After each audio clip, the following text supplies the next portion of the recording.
Assalamualaikum warahmatullahi wabarakatuh. Alhamdulillahi wassalatu wassalamu ala rasulihi wa ala alihi washabihi amma ba'du. Nah, kali ini saya akan membahas tentang dahsyatnya berzikir.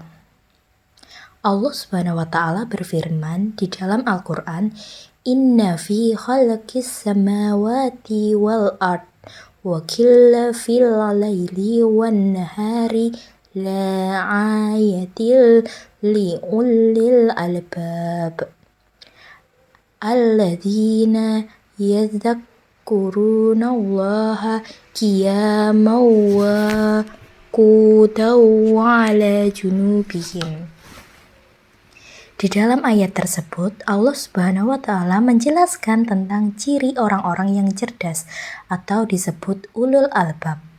Artinya, orang yang memiliki pikiran yang cerdas, perasaan yang peka, dan hati yang lembut, sehingga Allah memberi gelar ulul albab.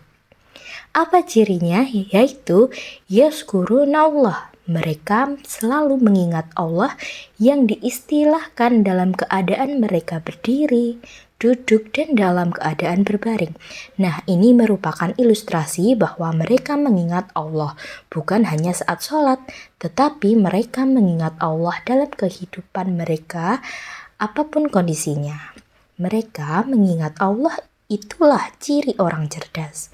Nabi Shallallahu Alaihi Wasallam mengatakan perumpamaan orang mukmin yang berzikir kepada Allah Subhanahu Wa Taala seperti perumpamaan orang yang hidup, sedangkan orang yang tidak mengingat Allah atau berzikir kepada Allah seperti orang yang mati. Maka kehidupan hati seseorang, jiwa seseorang ada dalam zikrullah, sehingga dapat dikatakan hati yang tidak berzikir, pikiran yang tidak pernah mengingat Allah seperti jasad tanpa nyawa, maka disebut mayit yang tidak berharga. Inilah banyak sekali dalil-dalil tentang keutamaan berzikir. Bagaimana cara kita berzikir kepada Allah Subhanahu wa taala agar kita termasuk dalam ulul albab, agar kita dianggap sebagai orang yang hidup yang diumpamakan sebagai sajaratun thayyibah, pohon yang berkah. Nah, agar kita diistilahkan seperti buah jeruk yang harum, manis, dan sehat, yaitu untuk berzikir kepada Allah. Yang pertama adalah berzikir kepada Allah dengan lisan.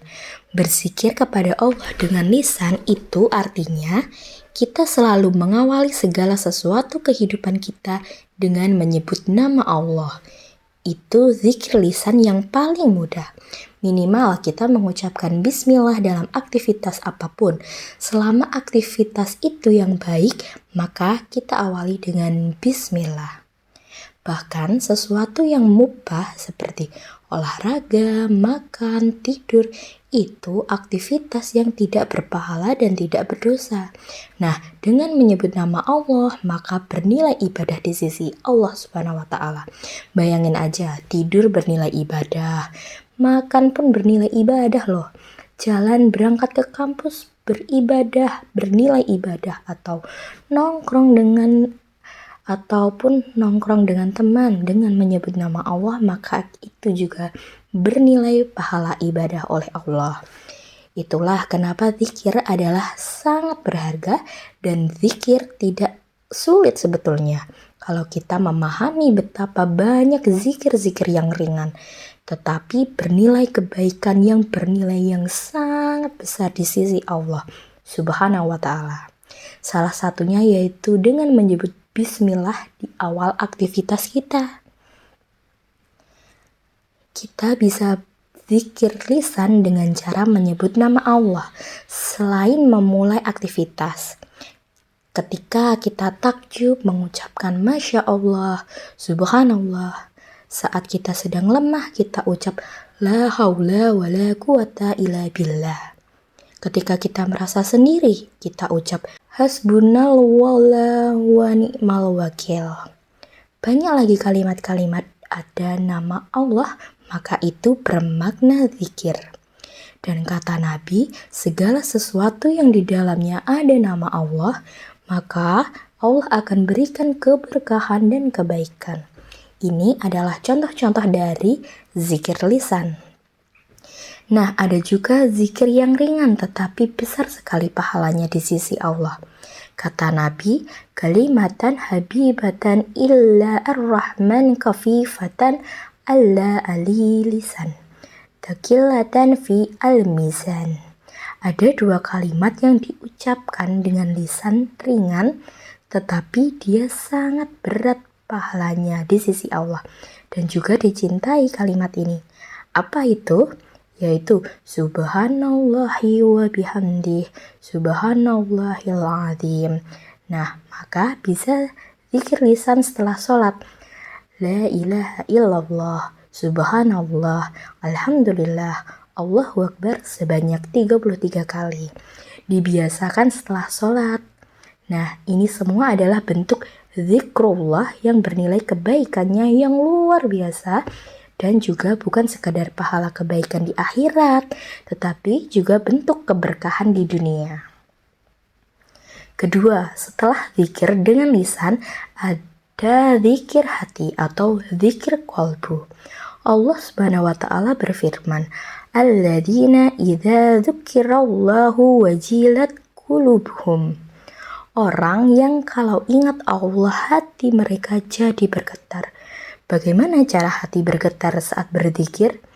Zikir hati itu bukan sekedar mengucapkan nama Allah, tetapi kita tiba-tiba ingat, oh kan ada Allah, oh kan kita udah libatin Allah, ya udah serahin aja sama Allah.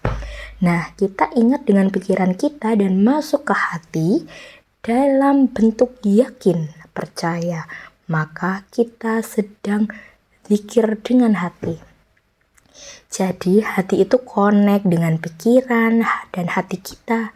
Misalnya kita berharap sesuatu tetapi kita khawatir. Kita bisa nggak ya dapetin itu? Tiba-tiba ingat nih, tapi kan Allah Maha Kuasa. Ya udah deh, saya percayakan kepada Allah selagi dalam kebaikan. Nah, itulah yang disebut zikir hati.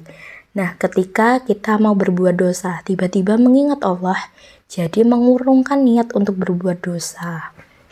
Maka itu juga disebut dengan zikir hati.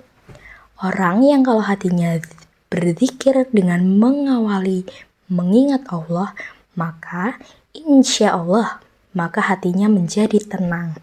Dengan kebaikan Allah terasa dalam hati kita, maka berarti kita sudah zikrullah dengan hati kita. Semoga dengan dua bentuk zikir ini kita bisa mulai menjalaninya sedikit demi sedikit dalam kehidupan kita. Mulai dari zikir lisan, menyebutkan nama-nama Allah dalam segala aktivitas kita, menyebutkan nama Allah dalam ekspresi kita takjub, happy, sedih. Sebutkan nama Allah di suatu kebaikan Allah. Kemudian belajar yakin dengan semua kebaikan Allah itu, sehingga terasa pada hati kita, merasa tenang. Dengan demikian, insya Allah kita sudah punya amalan yang menjadi modal kebahagiaan kita di dunia, bahkan di akhirat.